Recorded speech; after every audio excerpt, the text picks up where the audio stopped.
Hi, Tanna Marshall here with your Feel Good Friday message, and today I want to talk to you about loving yourself.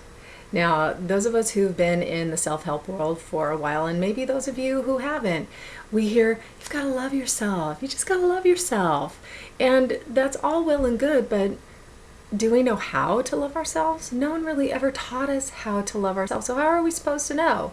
Maybe if you came from an amazing family and you had parents there every day telling you how wonderful you are and amazing you are, you grew up with that sense of love and self-esteem and knowing that you were a great person.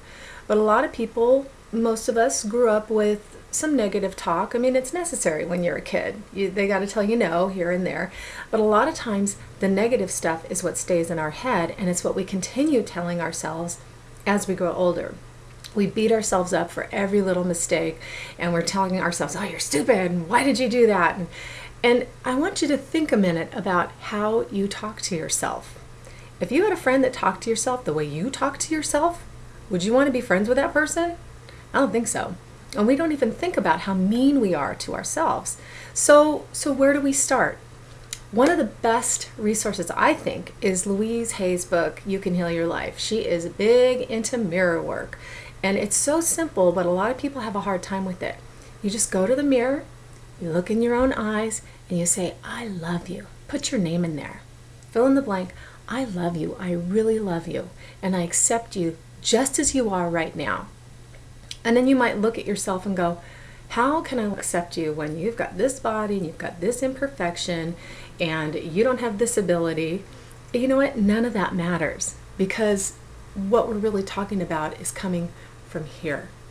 This is about loving you, the person, the essence of you, your soul, your spirit, what makes you you, what fills up this vehicle that takes you around in this life. That is who you really are. And that is who is worth loving. The rest of the stuff is just human. We're human, and we're going to make mistakes, and things aren't always going to go perfectly, and you have to forgive yourself. And again, I love Louise because she talks about never criticizing yourself. And if something happens that upsets you or you're not happy about, run to the mirror and say, I love you anyway. It's okay. We'll do better next time. I love you anyway. So, that's all well and good to give you the mirror exercise. It's a great place to start. But like I said, a lot of people have trouble with it, and they don't even like looking in their own eyes. I've been doing it for so many years. I first read her book almost 30 years ago. So I'm kind of used to it. Every time I pass a mirror, I either say to myself out loud, or if I'm around other people, I'm like, I love you, love you. And it's not arrogance, and it's not being conceited. It's just a genuine love of who you are as a person, and it's an amazing thing to do for yourself. And I'm going to give you a little tip that might help you understand this love a little bit better. I want you to think about your pets. If you have a pet, if you don't have a pet, most people love animals. Maybe you've had one in the past, or maybe you just go, oh, whenever you see animals online or on TV or anything, or just your friends' pets. I want you to think about how much your pet loves you. When you get home, they're like, yay, you're home. Oh my God, I'm so excited to see you. They don't look at you and go, your hair needs to be cut. You have roots. You really could lose a few pounds. They don't do that. They love you. They love what I'm talking about. You, the person, the essence of who you are. And let's flip that around too. If you have a pet that has an imperfection, you're not going to love them any less. If in some cases you might love them even more. There are a lot of three-legged dogs out there, and we think, wow, that dog is so courageous. We don't think, oh, that dog is not perfect. It doesn't have four legs. And you know what? If you've never seen Faith, the two-legged dog, you got to go look her up on YouTube. She is amazing. It's such an inspirational story. And she's a great example of a body that's really imperfect, but a beautiful, beautiful soul.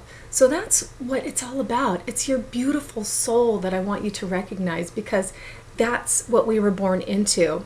And then we were kind of talked out of it throughout our lives.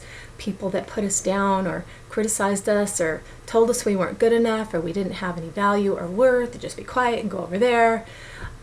You have value and you have worth. You are worth loving. So I want you to go to the mirror and try this exercise. And even if it's uncomfortable, stick with it and keep doing it and see how you change and start to get used to it. And I really want you to get to a place where you look in your own eyes and you see your own soul and you go, yeah, I love you. I see you. I feel you. I want you to drop down from your head, from the ego personality of your head, where you're comparing yourself to everybody else, that gets you out of that place of self-love, because you're like, oh, I'm not as good as they are, and oh, I don't have those clothes, I'm not driving that car, I don't live in this neighborhood, I'm not making that money. Just forget about all that. None of that matters. What matters is this. I want you to drop your attention from here down into here. Your heart and your soul are what matter. That is the essence of your being. And no matter what happens with this throughout your life, because things are going to change, they're going to keep readjusting, and they may shift in ways that you're not real happy about. But if you're happy with this, you're golden. You're going to be fine the rest of your life. And when you feel that love for yourself, it attracts all kinds of amazing people and situations into your life. That's why Louise Hay is always saying, when you really love yourself, your whole life falls into place. So I just want you to give it a try and really focus on loving yourself. Don't worry about what anybody else is doing or saying or their opinions about you.